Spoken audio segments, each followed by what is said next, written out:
water and agricultural technologies. In the same year, 2016, Senegal co-sponsored a UN resolution. It condemned the construction of illegal Jewish settlements in the West Bank. What did Israel do? It cancelled the Mashav drip irrigation project. And this is just one example. Here's another one. The European Union has pledged more than $54 billion in sustainable investment for Africa. What does the EU want? Access to the African market of 1.3 billion people. Brussels has negotiated free trade agreements with at least 40 African countries, but doesn't show a balanced two-way trade. It doesn't.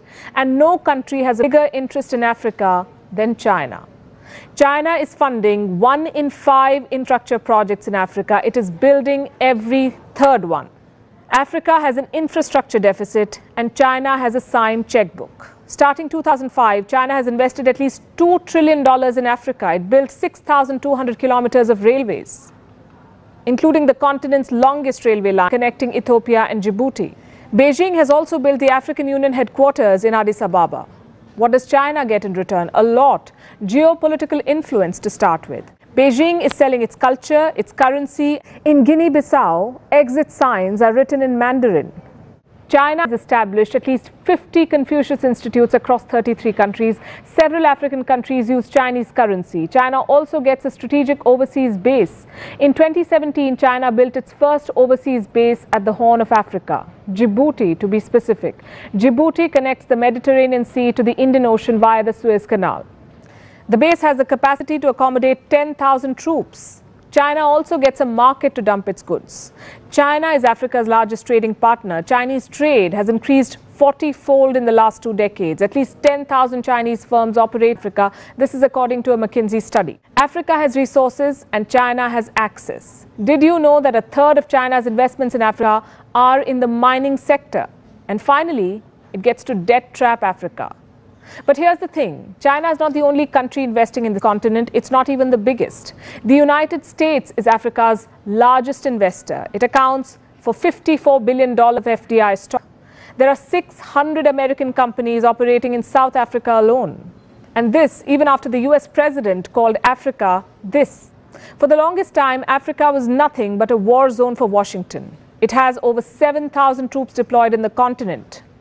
They are spread across some 13 African countries, including Burkina Faso, Cameroon, Central African Republic, Chad, Democratic Republic of Congo, Kenya, Libya, Mali, Mauritania, Niger, South Sudan, Somalia, and Tunisia. For the US, Africa was a continent for counter-terrorism operations. What happened then? Why is the US suddenly interested in Africa? The answer is this. For the US, Africa is now a new front to take on China, and Washington is now fighting out for power and influence. An article on the US State Department website reads, and I quote, "Africa is the continent of the future. Thus, we need to make the most of its potential. By 2050, its population will more than double to 2.2 billion people, with over 60% under the age of 25. Where is Africa's interest in all of this? Also, what about India? What role does India play in this continent? New Delhi's ties with Africa date back to the time of Mahatma Gandhi. India was part of the Bandung Project of 1955. New Delhi supported Africa's anti-colonial struggles. It supported the liberalization movements in Ghana, Algeria, Tunisia, Morocco, Angola, Mozambique, Guinea-Bissau. India also raised the issue of racism in South Africa. It will be fair to say, though, that India's newfound interest in Africa has nothing to do with China. In 2018, Indian Prime Minister Narendra Modi toured key African states just ahead of Chinese President Xi Jinping's visit. In 2018, India decided to open 18 new embassies in Africa. India has defense partnerships with Zambia, Nigeria, Ghana, Ethiopia, Botswana, Uganda, Mozambique, and Namibia. New Delhi is currently training African military. Indian company Airtel, a dominant telecom firm in Africa. New Delhi is offering 50,000 scholarships to African students. Despite everything, India is far behind China in the race for Africa. China's Belt and Road Initiative has sealed its hold on Africa. If in the 1900s Africa was colonized with force, in 2020 it is being trapped by loans. China accounts for 14% of sub-Saharan debt. In Kenya, the volume of Chinese loans is times that of France, which is the country's second largest creditor. And Sri Lanka can tell you what happens when Chinese loans are not repaid. China is looking to capture Africa. It has a strong diaspora, it is spending big money, it is selling its movies, culture and currency. China extracts raw materials, it manufactures products with them and sells them back to the continent. Does this remind you of something? What did the British do in India? In the 19th century, the rivalry between Britain and France fueled Africa's colonization. In the 21st century, the trade war between the United States and China is hastening the same. Just like the 19th century, there are numerous countries in the scramble for Africa. And just like the 19th century, there is nothing in it for Africa. Gravitas Plus, co-presented by Skoda. Simply clever. Africa. Already in Tiabonia, I pie and saying, na good dear would want the Atom here. Already yardening. One and the Adrian, I say a body be one so keen about one and the Adrian. And the Quasico, a dear, we say, into your way and dear who, and dear penny for being and trouble of Bessie form. Of my brother. Oh, maybe Africa. My Facebook messages in the Trossel. Martin. Was it good afternoon, heroes of history? Keep the fire burning. Was it fellow teachers? We thank you very much for all. Also, with due respect, please check your transmission. It's breaking. Almighty Yah bless you. Of our Poku Dankwa, Kofi Dankwa, Chifu Praso. We bet me the message in the our Facebook and that kind of our home. Out of hope. Send me pay in a yaboya baby. Nanka before you can kill them for convoy or million. No good year to sell Jatum Yang. O shall I get him out door by able bosso, and near me debut my money in our be premier. Now she won't tell you. That was quite transfer send me too many days see a baby mine so I could form my gap at the alpha. No more than Namsika, some friends say infrastructure see so or more years acquire my young or me touching this summer. Timpani for you know for into me who sang who may be who say Tim Poby said a question what the Begia mine abosso. Yow, and check it, yeah, but I could check. Yow, so may you are no. Say now to tremor no, and I said, and you can't be say. Burning bar African or the stretches, any institutions, any systems, a buy. And Rebecca, as I say, it is so crown, a woman, and the young near found. Yaji, you better so. And yes, you can say, Winnie Wahano, say ya, and to know more who said, ye baby boom mine. Ya did the system go harder. Ya, baby bread, I pay video see one. That's what we have to order. We don't have to reinvent the wheel. Yes, I know the icon. Yes, sir. We don't have to reinvent the wheel. System no harder that. We are harder that. That we are, Metis will be Cambia. We are one power. And no, I boo any good so, and I confide with me now. I pray. And you know, am I real? Am I real? Now, yet a no good. Kind you are. I will have my main go for her New Year. I will can't say, only come by 2016 or the Mashab the drip irrigation, you know, a beba, I'm a bayena. Senegal for can't say, illegal. And then my almost settlement now want to do or buy no big trip. Oh, they can't ban or they can't say Africa any Israel, you share the same history. Yes. Apart from saying I can say when you free I buy now Bibia assassinate there. Oh, no, you know, so I don't know history. Oh, the palm you free okra, and you're calling them ya, and you're samba. Or no, I need it. And in Nancy, and son a modern state of Israel.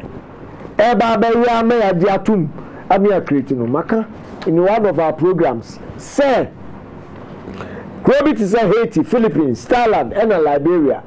Yes, sorry, Tia say, Yampne, and Masadi and Emma. And actually almost postpone general meeting voting. And I call it a lobbying and obey. Liberia on casting the deciding vote in our modern state of Israel. A bam. Again, over here. One who Liberia government and Sabe no only raw industry. ah na wo kuro mo na e dey supply America have Firestone and no dey Firestone ties it won ko na say months some position you dey place embargo on rubber import no fit ayiko na Liberia for ti die and the coba say omuko ka see vote in favor and boarding state aba na nsa mo bia ni utwa twetwene and Israel for South Africa for free krom and so African vote and a man also benya state no na ya me de say nipa ni bie na ya share o mo say asase no kura mo te so kura ye wi ama mo na before dia e bedroom rebi no ye behwe de ne dia yaw mama family yin sia na kumrem because ye nya hwe video na wie no atwa bi siawa mesan ba na ma ba be next week nyame adom no yen kwa che ne besan ba na ofa poku dan kwa to aso dia mayen Facebook messages re na mani ho pa we wase Ghana na nabo wache say Africa would rise up is a matter of time ana Zrab the hustler wase small time white will come and tell us the leaders sued Ghana for that, so they are now coming to take over Africa or Ghana. Also, wait me the message in our Facebook. Bear search for RTVGH in a kind amount. Because I can't say we Africa do my destiny. You have call over Israel home now. One also at the Nadia at was so bad. Don't really be a night that you anymore at their mind now. For Yabama telephone so never get my drink. And I was saying you could be a way to the man. You to me at the side, Jubaday everyone. Didi kai Ozo Roofing Company. Ozo Roofing Semi Control said, Nyamia ya domina wato 7% si dino. Wodi awunya to asase bi apɛ ko hwɛ Ozo fu achapan na one omo ekoka esobɔ no ho asɛm because ade ba ko ɛbɔ dan esi ho kapa no ene esobɔ na bibia no ɛbɛ ya sɛ obetis ka twitwiri dia mo bi so mo dan soba na ebe wi asie frama fa nkyɛnsen ana tutu no nsuo to ana odan no sɛbe adane po na se enwunu wa ani e ba sa ahomte pa so nya adwuma ko metimi se ndua a ometimi nya ndua papa e de agu so no de nkyɛnsen papa ekyɛ nkyɛnsen madam mu eye nwunu nkyɛnsen a wo de board down so mfie petepepe na Canada na sana husuo no ensesan da no ometimi e de agu dan no so amawo omadwumadie no e abasahare so omadumbo so da fom pa so de opese wo ye estimate na hunu ka bebo no ho ana se mpono pese hu nkyɛnsen do ade board down so be boy mu nhwɛ mu bia no ukonyuma koni buwa ni nyina omyama omo juice ka na so zo fi de osi nyina obaya ma free no wi aba board dan so abasahare so e de amount omuduma papa omudi enti no Ghana mantem dunsia no omo akache obabia omo office obabia enti amfan babia wa oti enka efiri opese ye board dan so emawa ye Ozo Roofing na bebo so bawo abefo ndade ye de board dan so efrese trousers na nubi ana pese omo de sam so ansa omo de nkyɛnse na guso a ni nyina no mudi makotrem na nkyɛnse ahodo a wonim se de board dan so bia no se ye aloze gen self lock bi no omo ewo bia o sa so ana ye euro bond so so bi ho kyese nye de bodan so a wokɔ eye Ozo Roofing na enya bi emfamo so emawo de also ya ne se from 0249647748 and 02050535 mi si omna message to bi 0249647748 and afi 0205053565 Ozo Roofing say moye ensore moye shuku anase company bi na musi eye mo warehouse bi amo no mbebo na kono so ama won sampa usika otwaye no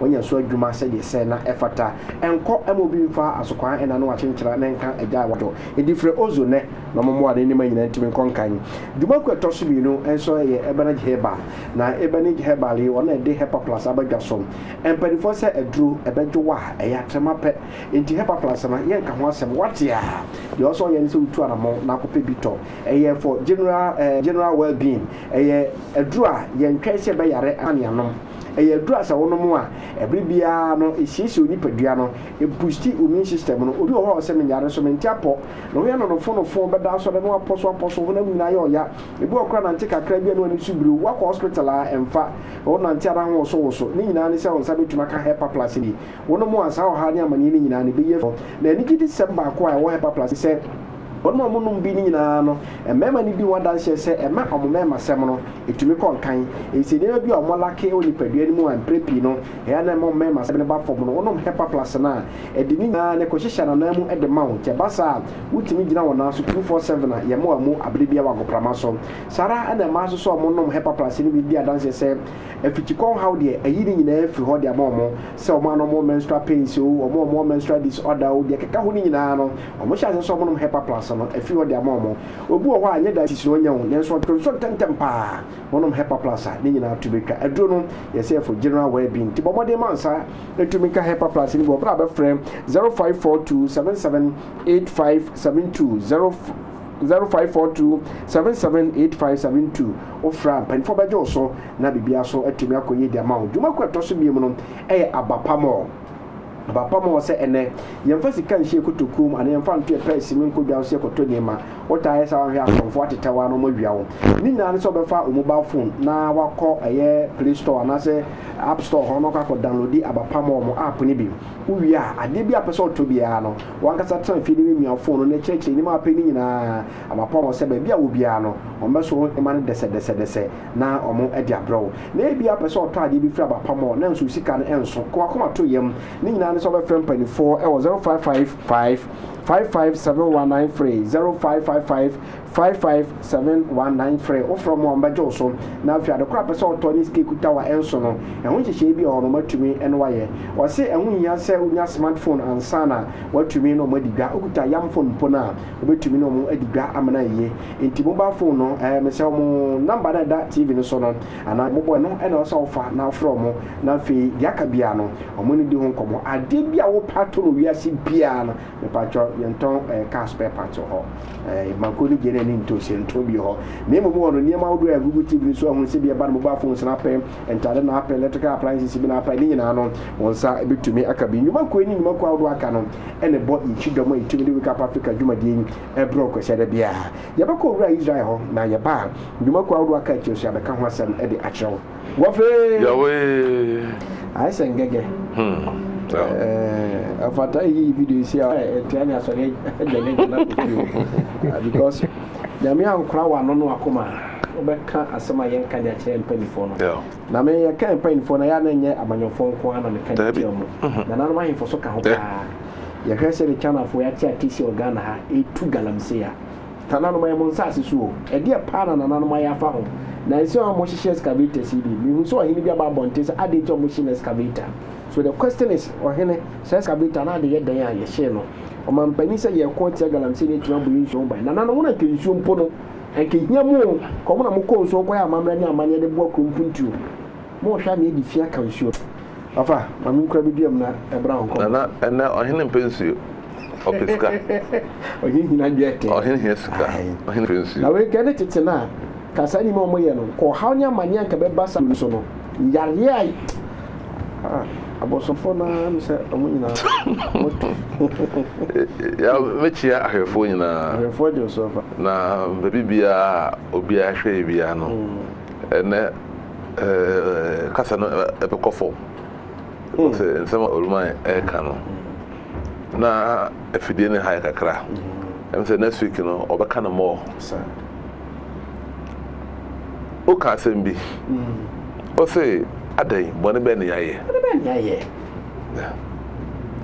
ya 10th June ishia okay on beti de chen say okay 12th June or 10th June 10th June yeah Saturday Saturday yes 10th June 10 and 12 Saturday 12th June 12th June facheme 12th June Semo vancheme 12 June ama for mo fa mo badoso yes ya na ye besere emoa ye ma okay from your heart it be tria your airtime you say you to Mr. airtime no na say television stations na wo twetwa mu no we thank God say RTV ankanyen you know, this is the opportunity obenya abotumi ababoa movement no into the 12th June no or buy more envelope yaw the free wako bia no ohye mu a na otwe go akire